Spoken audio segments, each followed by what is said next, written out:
Good morning વિદ્યાર્થી મિત્રો, હવે આપણે ચેપ્ટર નંબર 9 ની અંદર દાખલાઓમાં આગળ વધીએ. અગાઉ આપણે કેટલાક દાખલા શીખી ગયા છીએ. આજે હવે આપણે બીજા આગળ દાખલા શીખવાના છે, જેની અંદર સ્વાધ્યાયની અંદર દાખલા નંબર 7 કે 1.55 વક્રી ભવનાંક ધરાવતા કાચમાંથી બંને સપાટીની વક્ર ત્રિજ્યા સમાન હોય તેવા દ્વિબહિર્ગોળ લેન્સ બનાવવો છે. તો ધ્યાન રાખો, કાચનો વક્રી ભવનાંક પહેલું માધ્યમ તો હવા હશે એટલે n1 બરાબર 1 પણ n2 બરાબર 1.55 આવો બહિર્ગોળ લેન્સ બનાવવાનો છે. તો 20 સેમી કેન્દ્ર લંબાઈ મેળવવા માટે એટલે f બરાબર 20 સેમી જરૂરી વક્રતા ત્રિજ્યા કેટલી હશે? r શોધવાનું છે. શું શોધવાનું છે? r. તો વિદ્યાર્થી મિત્રો, આપણી પાસે આવું સૂત્ર હતું લેન્સ મેથડ્સ નું કે 1/f બરાબર n2 n1/n1 1/r1 1/r2. યાદ છે આવું સૂત્ર? 1/r1 1/r2. હવે અહીંયા રકમની અંદર એક ઉલ્લેખ સારી રીતે કરેલો છે કે બંને સપાટીની વક્રતા ત્રિજ્યા સમાન છે. મતલબ કે r1 બરાબર r2 બરાબર r ધારો, જે શોધવાનું છે મારે. બરોબર? એમાં મેં તમને કહ્યું તો હંમેશા r2 માટે ધારવાનું છે. હંમેશા r1 ને કેવો લેવાનો? માઈનસ. મેં તમને કહ્યું હતું. તો કિંમત મૂકો 1/20 1.55 -1/1 1/r minus 1/r minus minus plus 1/20 0.55 બાદ કર્યા એટલે 1/r plus 1/r એટલે 2/r. r આપણે શોધવાનું એટલે એને કરતા બનાવીશું. તો r આ બાજુ આવીએ તો 20 આ બાજુ જશે એટલે 2 × 0.55 × 20. તો 2 × 55 × 20 100 0 0 ગયા 2 × 5 10 11 × 5 55 11 2 22 એટલે r બરાબર 22 સેન્ટીમીટર વક્રતા ત્રિજ્યા મળી. કેટલી વક્રતા ત્રિજ્યા મળી? r બરાબર 22 સેન્ટીમીટર.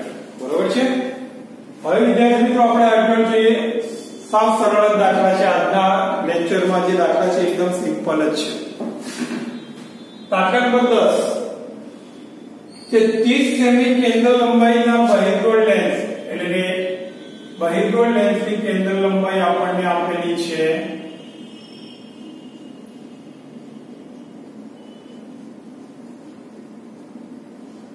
f1 બરાબર 30 સેન્ટીમીટર. 20 સેમી કેન્દ્ર લંબાઈના અંતર્ગોળ લેન્સ એટલે કે અંતર્ગોળ લેન્સ માટે f2 બરાબર 20 સેન્ટીમીટર. આપણે સારી રીતે જાણીએ છીએ કે બહિર્ગોળ લેન્સની કેન્દ્ર લંબાઈ હંમેશા ધન, અંતર્ગોળ લેન્સની ઋણ એકબીજાના સંપર્કમાં રાખ્યા છે. આ સંયોજનની સમતુલ્ય કેન્દ્ર લંબાઈ શોધો. સંયોજનની સમતુલ્ય કેન્દ્ર લંબાઈ મારે શોધવાની છે. તો બે લેન્સ એકબીજાના સંપર્કમાં હોય ત્યારે આપણે આ સૂત્ર શીખ્યા 1/f બરાબર 1/f1 પ્લસ 1/f2 આ સૂત્ર શીખ્યા. તો આના પરથી સાદું રૂપ આપી દઈએ તો f બરાબર f1 f2 નીચે f1 પ્લસ f2. ચલો f1 30 f2 -20 30 -20 3 2 6 એટલે 600. 30 માંથી 20 ગયા એટલે કે 10 0 0 ગયા f બરાબર -6 60 સેન્ટીમીટર. ઋણ મળે છે અહીં સમતુલ્ય કેન્દ્ર લંબાઈ ઋણ હોવાથી આ સંયોજન અપસારી લેન્સ છે. કયો લેન્સ છે? ઋણ હોય એટલે એને શું કહેવામાં આવે છે? અપસારી લેન્સ. અપસારી એટલે કે અંતર્ગોળ લેન્સ તરીકે ઓળખવામાં આવે છે. હવે આગળ વધીએ. નંબર 13. એક નાના ટેલિસ્કોપના ઓબ્જેક્ટિવની કેન્દ્ર લંબાઈ એટલે કે FO 144 સેન્ટીમીટર. આઈપીસની કેન્દ્ર લંબાઈ FE 6 સેન્ટીમીટર. તો ટેલિસ્કોપની મોટામણી એટલે કે M બરાબર સૂત્ર હતું FO/FE 144/6. તો 6 દુ 12 6 દુ 12 2 વધ્યા 6 4 24. આ એની મોટામણી મળી ગઈ M બરાબર 24. બરોબર. હવે બીજું ઓબ્જેક્ટિવ અને આઈપીસ વચ્ચેનું અંતર. ઓબ્જેક્ટિવ અને આઈપીસ વચ્ચેનું અંતર બરાબર FO plus FE 144 plus 6 150 centimetre. ખ્યાલ આવી ગયો? સાવ સરળ દાખલા છે, કશું જ છે નહીં દાખલાની અંદર. હવે વિદ્યાર્થી મિત્રો સ્વાધ્યાયમાં દાખલા નંબર 16. દાખલા હું થોડા આડાવાળા ચલાવું છું કારણ કે જે પ્રમાણે સેટલમેન્ટ થાય તે પ્રમાણે છે.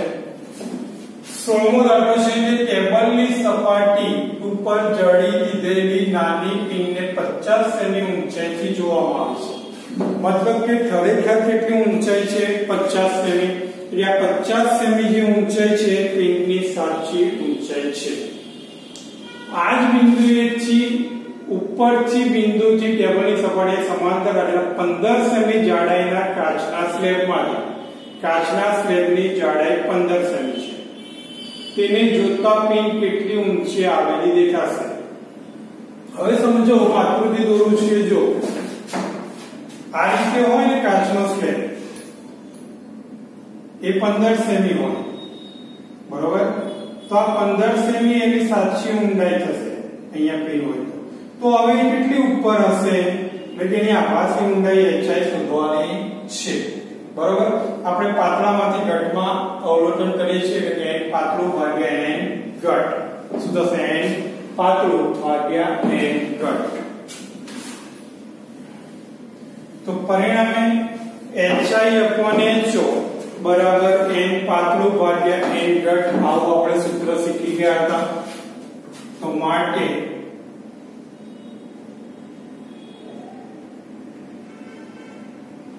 વક્રીભવનાંક બરાબર સાચી ઊંડાઈ છેદમાં આભાસી ઊંડાઈ. તો માટે આભાસી ઊંડાઈ બરાબર સાચી ઊંડાઈ છેદમાં વક્રીભવનાંક. સાચી ઊંડાઈ કેટલી છે? 15 સેમી. કાચનો વક્રીભવનાંક 1.5. પોઈન્ટ દૂર કરો એટલે કેટલા આવશે? 10 સેન્ટીમીટર. કેટલા આવશે વિદ્યાર્થી મિત્રો? 10 સેન્ટીમીટર. એટલે આભાસી ઊંડાઈ બરાબર 10 સેન્ટીમીટર મળે છે. કેટલી મળે છે? 10 સેન્ટીમીટર. હવે ઊંચી આવેલી પિન. હવે પિન કેટલી ઊંચી આવી હશે? તો ઊંચે આવેલી પિનની સપાટી બરાબર ટોટલ કેટલું હતું 15 માઈનસ 10 એટલે કેટલી આવશે 5 સેન્ટીમીટર. હજી એમાં છે ઉપર મેળવેલ જવાબ સ્લેબના સ્થાન પર આધાર રાખી સ્લેબ ગમે ત્યાં મૂકો કોઈ ફરક પડે નહીં. એટલે અહીં સ્લેબ ના સ્થાન પર આધારિત નથી. સ્લેબના સ્થાન પર આધારિત નથી. બરોબર. હવે એના પછી એક કામ કરીએ અહીંયા એટલે કે 15 માઈનસ 10 બરાબર 5 સેન્ટીમીટર. ઓરડાની એના પછી ઓરડાની એક દિવાલ સાથે જડિત નાના વિદ્યુત બલ્બનું 3 મીટર દૂર આવેલી સામેની દિવાલ પર પ્રતિબિંબ. બહિર્ગોળ લેન્સની શક્ય મહત્તમ કેન્દ્ર લંબાઈ કેટલી હોવી જોઈએ? ઓરડાની દિવાલ જે છે ત્યાંથી 3 મીટર દૂર મતલબ કે વસ્તુ અંતર કેટલું થઈ જશે 3 મીટર. તો શક્ય મહત્તમ કેન્દ્ર લંબાઈ માટે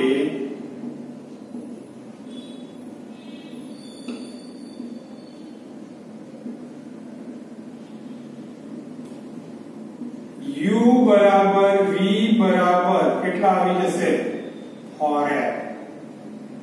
u કેટલો છે 3 બરાબર 4f. તો માટે f બરાબર 3/4. 3/4 એટલે 8 લગભગ સમથિંગ કેટલો આવશે કરો ચલો ફટાફટ.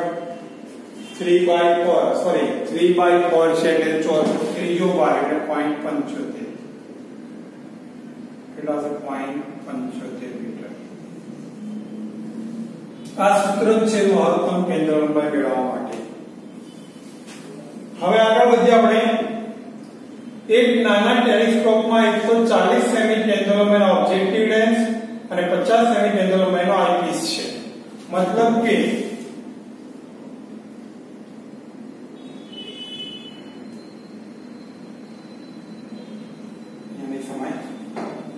તો ટેલિસ્કોપની મોટાની બે પરિસ્થિતિમાં શોધવાની છે. એટલે કે FO બરાબર 140 FE બરાબર 5 સેમી. જ્યારે ટેલિસ્કોપની સામાન્ય ગોઠવણી હોય ત્યારે તો પહેલું સામાન્ય ગોઠવણી માટે m બરાબર FO upon FE આવું સૂત્ર હતું છે. 140 ભાગ્યા 5 કર દો. 140 ભાગ્યા 5 તો 5 2 10 4 વધ્યા 40 5 × 40 બરોબર. ચલો b. જ્યારે અંતિમ પ્રતિબિંબ નજીક બિંદુ અંતરે મળે તો જ્યારે અંતિમ પ્રતિબિંબ નજીક બિંદુ અંતરે રસાય ત્યારે m બરાબર mo ગુણ્યા m. mo એટલે ઓબ્જેક્ટિવ ની મોટવણી, me એટલે જે આઈપીસ ની મોટવણી. એટલે FO upon FE 1 plus FO upon FE so D upon F આવું સૂત્ર હતું. FE upon D. ચલો FO upon FE તો આપણને અહીંયા મળેલા છે. કેટલા મળેલા છે 28. 1 plus FE આપણને કેટલા છે 5 અને D 25 થાય. પાયો 25 એટલે m બરાબર 28 1 plus 1/5 એટલે 28 5 × 5 ભાગ્યા 5 5 × 5 એટલે 6 એટલે 6 ભાગ્યા 5 થઈ ગયા. તો ઉપર ગુણાકાર 6 × 8 48 વધી પડી 4 6 2 12 ને 4 16 ભાગ્યા 5 5 તરી 15 1 વધ્યો 18 5 તરી 15 3 વધ્યા બરોબર એટલે 0 5 6 30 33.6 કેટલા આવશે 33.6 રેગ્યુલર મિત્રો તો આવે આ સરળ દાખલા ચેપ્ટરમાં જે હાર્ડ દાખલા છે એ બાકી છે તો એનું ટેન્શન ના લેશો એ આપણે ચલાવવાના જ છે પહેલા પેલું સરળ દાખલા તમને જે છે બતાવી દઉં